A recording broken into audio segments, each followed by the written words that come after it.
All right, we're going. Hi everybody, I'm Gary Hunt. I'm the Partner Sales Manager from Northern California for Comcast. And I want to tell you a little bit about Comcast, some things I think that are important in trying to cram it all into 30 seconds or less here. A lot of people know Comcast from the perspective of us being a TV company and a cable provider. And so we are. We're great. That BCI, business class internet cable product, is probably the best bang for the buck, value for the money for internet on the planet. Where you can get it, it's awesome.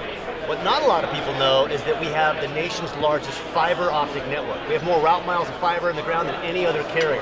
And we can offer that fiber anywhere in the country where we have a market. Furthermore, on the fiber, that process, the tech support, the product, the network, everything is completely separate from coax. I like to make that point because I think a lot of people have had experiences with our coax product, mostly positive, some not so much, and they think of Comcast through that lens. The fiber product is a completely separate process from the beginning. We survey on the front end. When we give the customer a contract, it's finalized and ready to go. You're not going to hear later on that they owe $20,000 in construction. None of that happens. Again, we don't contact the customer when we do the survey, but we do that up front. And every time we drop off a fiber circuit, and I think this is important, it's a 10 gig capable circuit. So whether they want 10 megs or 20 megs or 50 megs, the scalability is off the charts, up to 10 gigs. Now, what can we do on that fiber? Obviously, internet is a big deal, and we offer that wherever we can offer service. What not a lot of people know is we offer point-to-point services, whether it's in the same city, Northern California, or across the country. San Francisco to Atlanta, San Francisco to Chicago. It's not mileage-based, it's a flat rate, and the prices are super competitive because we own our own network. We also offer a mesh product. And this, as a former sales engineer, I've been in telecom 20 years, used to be a sales engineer on the fiber team up here in Northern California.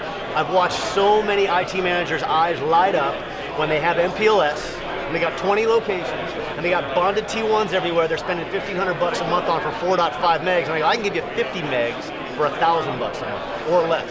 Not that we're in the business of saving people money, but the reality is 50 megs for less than bonded is the way to go, plus you got scalability. So the other thing about our mesh product called ENS that sets it apart from MPLS is it's a layer 2 product, native Ethernet. What does that mean? When you're talking about MPLS, it's a routed network. The IT team and the carrier have to work together to set it up.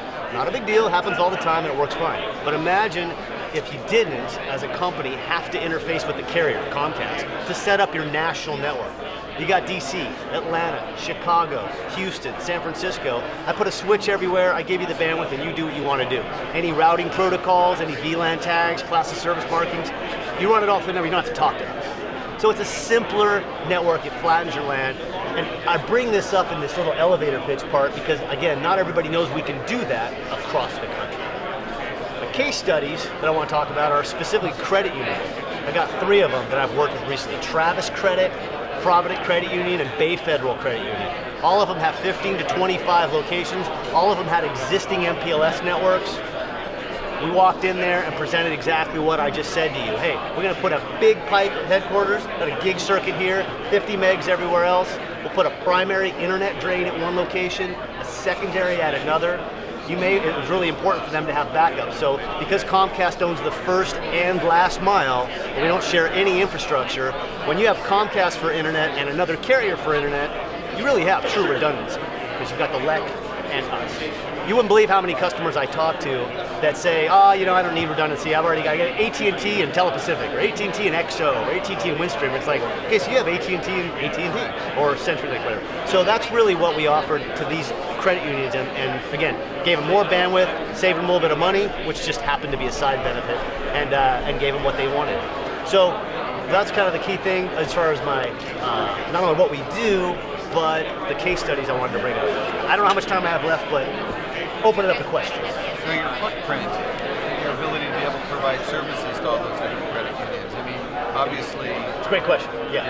So I'm going to take the ball and run with that. So one of the things we need to do, and as a partner sales manager, you all have a partner sales, I'm Brett's partner sales manager. What we want to do, I'm not sure whose yours are, we can figure that out, is take a look at the address on fiber up front. Send it to me, I'll take a look at the address or addresses. I'll look at a tool, I'll let you know if it's viable. I say no a lot. Because let's face it, you give me a single location and it costs $80,000 to build, they want 10 megs, it's not going to fly. The way our model works is the amount of construction you spend, or monthly recurring, excuse me, covers X amount of construction. So it has to pencil out. But in this case, where we have, it almost is better with 15 or 20 locations, because after you chart them all out, you're going to have some at 15 grand, some at 20 grand, a couple at 100 grand, you're sure like those are the outliers. Some of them are on net. You average it all out, we can look at the deal. I take it to finance, and we look at the whole deal, and we can cover the construction. Yes, sir. So same type scenario, except they end up having a location in Charlotte. It's Time Warner's the cable company, not Comcast. You have the NNIs where you can still do the layer 2 all the way throughout. I like you. That's a great question. It's a great segue into something I should have mentioned early on. So there are areas where we don't offer service because cable companies don't compete directly in the same market. So Los Angeles, Dallas, Texas, Manhattan, you mentioned one. Where we don't have footprint, we absolutely have NNI agreements with all the major cable providers, and we can absolutely use their last mile and tie it into our network. That carrier's not involved in customer service. They never really know. I mean, we would tell the customer so that they know it's not not a Comcast last mile. It's not like we're trying to keep it from them. But they don't talk to Time Warner or Cox or anything. It's all tied into our network. Where that's not applicable is on internet only. So if we have to pay for a type 2 last mile, meaning let's say you wanted internet in Los Angeles, okay? I'm going to say no. That's a no bid, because by the time we pay for a type 2 last mile and then add, it's not going to be competitive. But if it's a point-to-point, San Francisco to LA, or a mesh network in Charlotte's one of the areas and location and footprint, the rest is in footprint, good to go. What ratio is it good to go with Comcast area versus other carriers? 70%.